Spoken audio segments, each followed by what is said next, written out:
देश की राजधानी दिल्ली में 16 दिसंबर 2012 की सर्द अंधेरी रात में एक ऐसी वारदात को अंजाम दिया गया था जिसे सुनकर आज भी लोगों की रूह कांप जाती है और आंखें आंसुओं से भीग जाती हैं। एक चलती बस में 23 साल की मासूम सी लड़की के साथ 6 हैवानों ने दरिंदगी की सारी हदें पार कर दी थी। हम निर्भया केस की बात कर रहे हैं। संभव है कि आपने भी अब तक निर्भया केस के बारे में बहुत कुछ पढ़ा और सुना होगा, लेकिन हम आपको इस केस की कुछ ऐसी बारीकियां बताएंगे जिनके बारे में शायद आपने अब तक नहीं सुना होगा। इसके अलावा हम आपको यह भी बताएंगे कि निर्भया का जिंदा छोड़ा गया दरिंदा आखिर कहां और किस हालत में है। हम आपको निर्भया के एकमात्र जिंदा बचे नाबालिग दरिंदे को 10,000 रुपए और सिलाई मशीन देने के पीछे की भी पूरी कहानी बताएंगे। तो वीडियो में अंत तक जरूर बने रहिए। ध्यान दीजिए कि हमारा मकसद केवल व्यूज और लाइक्स हासिल करना नहीं है, बल्कि आपको सही और निष्पक्ष जानकारी देना है। तो चलिए बिना किसी देरी के वीडियो शुरू करते हैं। इस कहानी की निर्भया का जन्म 10 मई 1990 को दिल्ली में हुआ था। वो अपने 3 भाई बहनों में सबसे बड़ी थी और परिवार की इकलौती बेटी भी थी। निर्भया के माता पिता ने बेटे बेटियों में बिना कोई भेदभाव किए निर्भया को भी अच्छी शिक्षा दी थी और निर्भया को भी बराबरी का मौका दिया था। निर्भया बचपन से ही पढ़ाई में काफी तेज थी और वो हमेशा अपने परिवार वालों की उम्मीदों पर खरे उतरते हुए आगे बढ़ना जारी रखती है। आगे की पढ़ाई करते हुए वो मेडिकल फील्ड में आने का फैसला करती है और फिजियोथेरेपी कोर्स में एडमिशन लेते हुए काफी अच्छे मार्क्स के साथ फिजियोथेरेपी की डिग्री भी हासिल कर लेती है। जब ये घटना घटी थी तब निर्भया फिजियोथेरेपी की ही इंटर्नशिप कर रही थी। बात 16 दिसंबर 2012 की है। दिन रविवार था। छुट्टी का दिन होने की वजह से निर्भया अपने एक दोस्त अवनिंद्र प्रताप पांडे के साथ फिल्म देखने जाने का प्लान बनाती हैं। अवनिंद्र प्रताप पांडे पेशे से सॉफ्टवेयर इंजीनियर हैं और वो उत्तर प्रदेश के गोरखपुर के रहने वाले हैं। उन दिनों सिनेमा घरों में आमिर खान की फिल्म तलाश लगी हुई थी। फिल्म की काफी चर्चा थी, इसलिए निर्भया अपने दोस्त के साथ तलाश फिल्म देखने का प्लान बनाती हैं और ये दोनों पब्लिक ट्रांसपोर्ट से फिल्म देखने के लिए PVR select city walk Saket चले जाते हैं। जब ये लोग सिनेमा हॉल तक आते हैं तो वहां काफी भीड़ होती है और इन्हें फिल्म का टिकट नहीं मिल पाता है। इसलिए ये दोनों तलाश फिल्म देखने की बजाय लाइफ ऑफ पाई नाम की फिल्म देखने का फैसला करते हैं। इवनिंग शो में लाइफ ऑफ पाई देखने के बाद निर्भया और पांडे अपने अपने घर जाने के लिए ऑटो का इंतजार करने लगते हैं। वैसे तो रात बहुत ज्यादा नहीं हो रही थी, फिर भी ठंड ज्यादा होने की वजह से ऑटो बहुत कम आ रहे थे और जो जा भी रहे थे वो मीटर की बजाय मुंह मांगी कीमत पर जाने की बात कर रहे थे। कुछ देर की जद्दोजहद के बाद एक ऑटो वाला मिलता है जो इन्हें लेकर चलने को तैयार हो जाता है, मगर वो इन दोनों को मुनिरका बस स्टैंड तक ही लाने के लिए राजी होता है। ये दोनों सोचते हैं कि मुनिरका से बस लेकर द्वारका तक चले जाएंगे, इसलिए ये दोनों ऑटो से चलकर मुनिरका बस स्टैंड तक आ जाते हैं। मुनिरका बस स्टैंड आने के बाद ये दोनों थोड़ी देर इंतजार करते रहते हैं, मगर इन्हें अपने डेस्टिनेशन तक जाने के लिए सही सवारी नहीं मिलती है। हालांकि जब रात के लगभग 9:30 बज रहे होते हैं तभी एक सफेद कलर की काले शीशे वाली बस वहां से गुजरती है। बस के गेट से एक लड़का चिल्लाते हुए इन लोगों से पूछता है कि कहां जाना है। जवाब में निर्भया का दोस्त कहता है द्वारका। बस वाला कहता है कि हम भी वहीं जा रहे हैं। इसके बाद निर्भया अपने दोस्त के साथ इसी बस में बैठ जाती है। जब निर्भया और उसके दोस्त बस के अंदर जाते हैं तो देखते हैं कि बस के अंदर 3 और सवारी है, इसलिए ये दोनों भी निश्चिंत होकर बस में ही बैठ जाते हैं। बस के अंदर मौजूद एक लड़का इन दोनों से मुनिरका से द्वारका तक जाने के लिए किराए के तौर पर 10-10 रुपए भी ले लेता है। हालांकि जब ये दोनों टिकट मांगते हैं तो वो बदतमीजी करने लगता है। बस वालों द्वारा टिकट ना देना उन दिनों कोई नई बात नहीं थी, इसलिए दोनों खामोश होकर बस के अंदर ही बैठ जाते हैं और अपनी मंजिल पर पहुंचने का इंतजार करने लगते हैं। मगर किसे मालूम था कि उनका इंतजार बस इंतजार बनकर ही रह जाएगा। कुछ देर तक तो बस अपने रास्ते पर आगे बढ़ती रहती है, मगर थोड़ी देर के बाद ड्राइवर बस को निर्धारित रूट से हटाकर दूसरे रास्ते पर मोड़ देता है।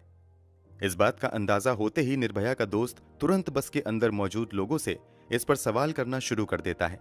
इस सवाल का सही ढंग से जवाब देने की बजाय बस का दूसरा स्टाफ निर्भया के दोस्त के साथ ही बदतमीजी करने लगता है और उससे पूछने लगता है कि तुम दोनों आखिर कौन हो और इतनी रात में अकेले क्या कर रहे थे। जब निर्भया और उसके दोस्त बस के अंदर गए थे तब इन लोगों ने देखा था कि 3 बस स्टाफ के अलावा 3 लोग पैसेंजर सीट पर बैठे हुए थे। उन्हें लगता है कि वो तीनों पैसेंजर ही हैं, मगर थोड़ी ही देर बाद साफ हो जाता है कि वो तीनों पैसेंजर नहीं बल्कि बस स्टाफ के ही साथी हैं। अब ये सभी 6 लोग मिलकर निर्भया के दोस्त के साथ बदतमीजी करने लगते हैं और उसे उकसाना शुरू कर देते हैं।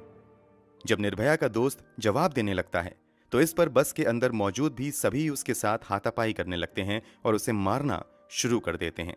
पहले तो वो निर्भया के दोस्त को लात घूंसों से मारते हैं और फिर इसी लड़ाई के दौरान एक लड़का बस के अंदर इस्तेमाल होने वाली एक बड़ी सी लोहे की रॉड निकालता है और उसके सर पर दे मारता है।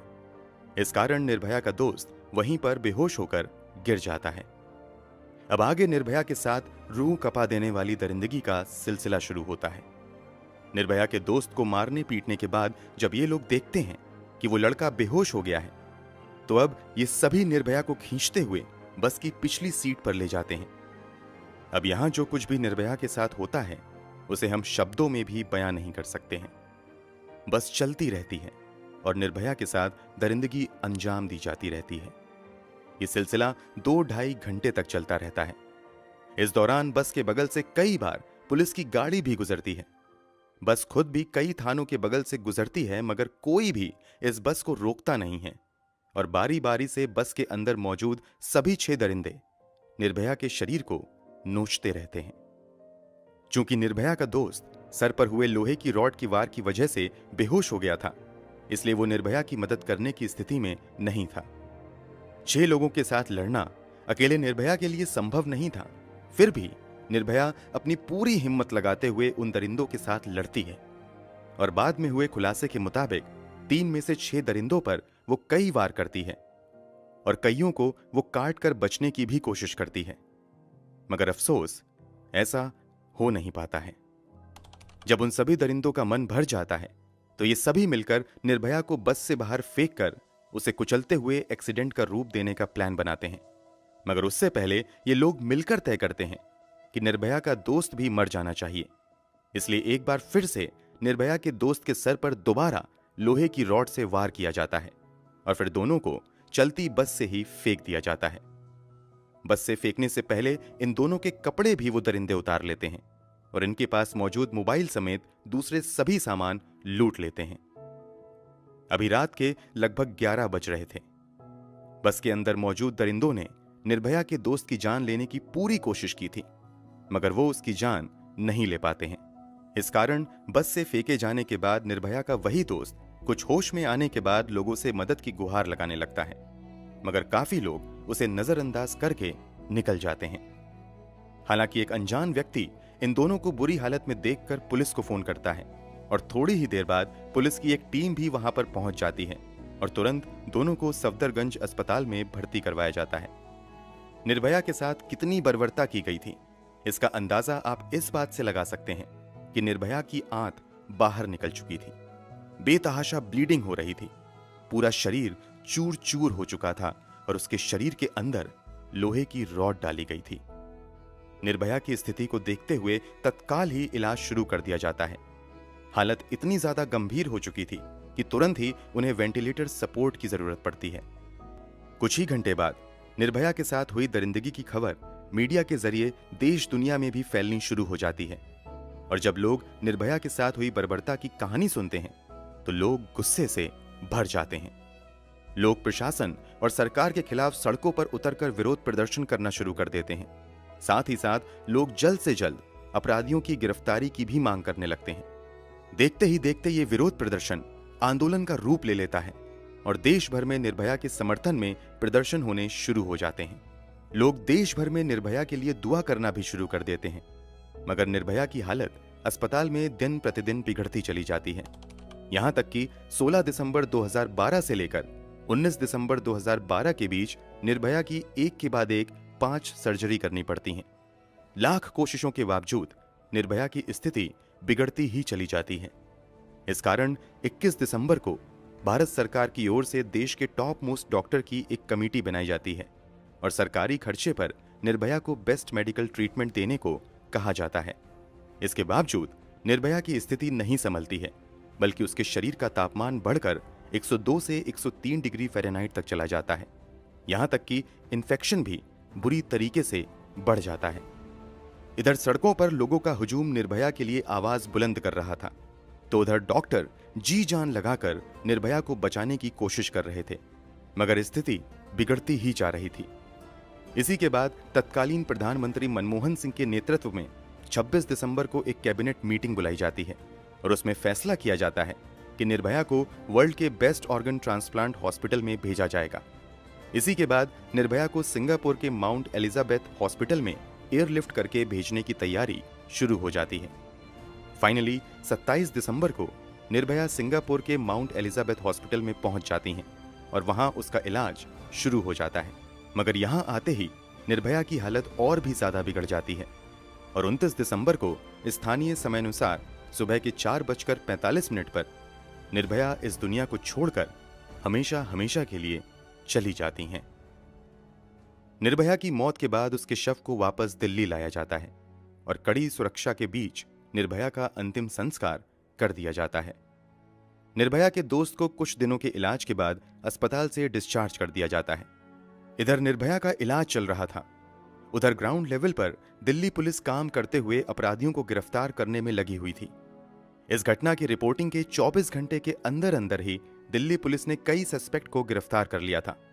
सीसीटीवी के जरिए दिल्ली पुलिस बस की भी पहचान कर लेती है और उसके आधार पर सबसे पहले उस बस के ड्राइवर राम सिंह को गिरफ्तार कर लेती है और फिर राम सिंह के बयान के आधार पर एक के बाद एक कुल 6 अपराधियों को गिरफ्तार किया जाता है। गिरफ्तार अपराधियों में 30 साल का राम सिंह, 26 साल का उसका भाई मुकेश सिंह था जो राजस्थान का रहने वाला था। इसके अलावा पुलिस ने 20 साल के विनय शर्मा को भी गिरफ्तार किया था जो एक असिस्टेंट जिम इंस्ट्रक्टर था। इसके अलावा 19 साल के पवन गुप्ता को भी गिरफ्तार किया गया था जो एक फल बेचने वाला था। इन दोनों की गिरफ्तारी बिहार और यूपी से हुई थी, जबकि छठे अपराधी को पुलिस ने उत्तर प्रदेश के बदायूं से गिरफ्तार किया था। शुरू में इस अपराधी का नाम पब्लिक में नहीं बताया गया था क्योंकि वो गिरफ्तारी के समय 17 साल और कुछ महीने का था और कानूनी हिसाब से वो एक नाबालिग था, इसलिए उसकी पहचान गुप्त रखी जाती है। हालांकि बाद में खुलासा होता है कि इस नाबालिग का नाम मोहम्मद अफरोज था। अफरोज को आनंद विहार टर्मिनल से गिरफ्तार किया गया था। इसके अलावा पुलिस ने अक्षय ठाकुर नाम के एक 28 साल के लड़के को भी गिरफ्तार किया था जो बिहार के औरंगाबाद का रहने वाला था। ये सभी अलग अलग बैकग्राउंड के थे और इन लोगों की कुछ ही दिन पहले दोस्ती हुई थी और घटना वाली रात ये लोग पार्टी करने के मूड में ही घर से निकले थे। ये सभी मिलकर बहुत सारी शराब और खाने पीने की चीज बस में भर लेते हैं और शिकार की तलाश में बस लेकर निकल जाते हैं। बहुत कम लोग जानते होंगे कि निर्भया को अपना शिकार बनाने से पहले इन लोगों ने बस के अंदर एक 35 साल के रमाधीर सिंह नाम के एक कॉरपोरेटर को पैसेंजर बनाकर पहले बस में बैठाया और फिर उससे पैसे और मोबाइल लूटकर उतार दिया था। रमाधीर सिंह इस लूट की जानकारी पास से गुजर रहे पुलिस वाले को भी देते हैं, मगर वो पुलिस वाले रामाधीर सिंह की बातों को नजरअंदाज कर देते हैं। शायद उस समय पुलिस वाले रामाधीर सिंह की कंप्लेन को सीरियसली ले लेते तो इतना बड़ा हादसा होने से रुक सकता था, मगर उन्होंने कुछ नहीं किया। सभी अपराधियों की गिरफ्तारी के बाद सबसे पहले उनकी एक आइडेंटिफिकेशन परेड कराई जाती है और फिर निर्भया का दोस्त उन सभी 6 अपराधियों की पहचान कर लेता है। फिर इन लोगों पर मामला दर्ज करते हुए आगे की कार्रवाई शुरू होती है। मामले की सुनवाई चल ही रही होती है कि 11 मार्च 2013 को निर्भया केस के प्रमुख आरोपियों में से एक राम सिंह तिहाड़ जेल में सुसाइड कर लेता है। इसके अलावा 1 सितंबर 2013 को इस केस के नाबालिग आरोपी को जुवेनाइल जस्टिस बोर्ड द्वारा मात्र 3 साल की सजा के तौर पर सुधार गृह भेज दिया जाता है, जबकि बाकी बचे 4 अपराधियों पर बलात्कार और हत्या समेत कई गंभीर धाराओं के तहत मामला चलता है और फाइनली 13 सितंबर को फास्ट ट्रैक कोर्ट द्वारा उन सभी 4 को मौत की सजा सुना दी जाती है। ये सभी अपराधी मौत की सजा के खिलाफ दिल्ली हाईकोर्ट में अपील करते हैं, जहां 13 मार्च 2014 को दिल्ली हाईकोर्ट द्वारा भी निचली अदालत के फैसले को सही ठहराते हुए उनकी फांसी की सजा को बरकरार रखा जाता है। इसके बाद ये सभी सुप्रीम कोर्ट का रुख करते हैं। सुप्रीम कोर्ट द्वारा भी 5 मई 2017 को फांसी की सजा को बरकरार रखा जाता है। इसके बावजूद ये अपराधी एक के बाद एक अपने सभी विकल्प का इस्तेमाल करते हुए बचने की पूरी कोशिश करते हैं, मगर सुप्रीम कोर्ट के बाद प्रेसिडेंट द्वारा भी इनकी पिटीशन रिजेक्ट कर दी जाती है। और फाइनली सभी कानूनी दरवाजे बंद होने के बाद चारों अपराधियों को 20 मार्च 2020 को सुबह के 5:30 बजे तिहाड़ जेल में फांसी दे दी जाती है। मेडिकल टीम द्वारा 6 बजे सभी को मृत घोषित कर दिया जाता है। निर्भया के 4 अपराधियों को तो फांसी की सजा हो गई थी, जबकि एक ने खुद ही आत्महत्या कर ली थी। फिर एक का क्या हुआ? जैसा कि थोड़ी देर पहले हमने बताया, इस केस का एक आरोपी इस अपराध को अंजाम देते समय नाबालिग था। इस कारण उसे सिर्फ 3 साल की सजा हुई और उसे सुधार गृह भेज दिया गया।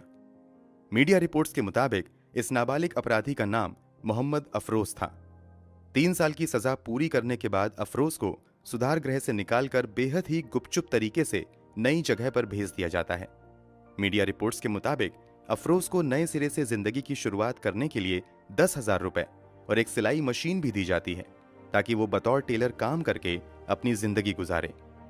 फिलहाल अफरोज कहां रह रहा है, इस बात की जानकारी आधिकारिक तौर पर किसी को भी नहीं है, क्योंकि देश के कानून के मुताबिक नाबालिग अपराधी की सुरक्षा करना भी कानून की ही जिम्मेदारी है। इस पर क्या ही कहा जाए। एक दावा यह भी किया जाता है कि दिल्ली सरकार ने अपनी तरफ से अफरोज को 10,000 रुपए और सिलाई मशीन दी थी, जबकि इसके पीछे की सच्चाई भी जानना जरूरी है। दरअसल juvenile justice care and protection of children act 2014 के मुताबिक जब भी कोई नाबालिग अपराधी अपनी सजा पूरी करके बाहर आता है, तो उसके पुनर्वास की व्यवस्था करना राज्य सरकार की जिम्मेदारी है। यह कानून केंद्र सरकार द्वारा ही बनाया गया है। यहां तक कि जब एनडीए सरकार के दौरान इस कानून में संशोधन किया गया, तब भी इस प्रावधान को हटाया नहीं गया। इस कारण ही निर्भया के छठे और एकमात्र जिंदा बचे अपराधी को पुनर्वास के लिए आर्थिक मदद और कथित तौर पर सिलाई मशीन दी गई थी। हम यहां कोई राजनीति नहीं कर रहे हैं, बल्कि आपको सही जानकारी दे रहे हैं। इस खबर के बाहर आने के बाद लोगों का गुस्सा इसलिए भी बढ़ गया था, क्योंकि कथित तौर पर निर्भया के साथ सबसे ज्यादा जुल्म इसी नाबालिग अपराधी ने किया था और इसे ही छोड़ दिया गया। एक और बात आप भी शायद जानते होंगे, दुनिया इस केस को निर्भया के नाम से जानती है और कई महीनों तक किसी को निर्भया का असली नाम मालूम नहीं था। इसकी वजह यह थी कि भारतीय कानून के हिसाब से बलात्कार पीड़िता की असल पहचान जाहिर करना गैर कानूनी है। इस कारण इस लड़की को तब मीडिया ने निर्भया और दामिनी जैसे नाम दिए थे। मगर कानून में यह भी प्रावधान है कि अगर विक्टिम के माता पिता या परिवार वाले चाहें तो वो अपनी इच्छा से उसकी पहचान जाहिर कर सकते हैं। इसी कानून का हवाला देते हुए निर्भया के परिवार वालों ने मीडिया में बयान दिया कि उनकी बेटी ने ऐसा कुछ नहीं किया है जिससे उसकी पहचान छिपानी पड़े, बल्कि हमारी बेटी ने जिस बहादुरी से दरिंदों से मुकाबला किया, उस पर तो हमें गर्व है। फिर निर्भया के पिता ने मीडिया से आगे बात करते हुए अपनी बेटी का असल नाम बताया था। हमारी इस कहानी की निर्भया का असल नाम ज्योति सिंह था। इस कामना के साथ कि ज्योति की आत्मा को शांति मिले, हम कहानी यहीं पर खत्म करते हैं। दोस्तों, आपके अनुसार देश में बलात्कार के मामलों को कम करने के लिए सरकार को क्या कदम उठाने चाहिए? कमेंट बॉक्स में जरूर बताएं। इस वीडियो को लाइक करते हुए शेयर भी करें, ताकि जानकारी दूसरे लोगों तक भी पहुंच सके। अगर आपने अब तक इस चैनल को सब्सक्राइब नहीं किया है, तो जाने से पहले जल्दी से चैनल को सब्सक्राइब कर बेल आइकन दबा दीजिए, ताकि आपको हमारे सभी लेटेस्ट वीडियो की जानकारी तुरंत मिलती रहे।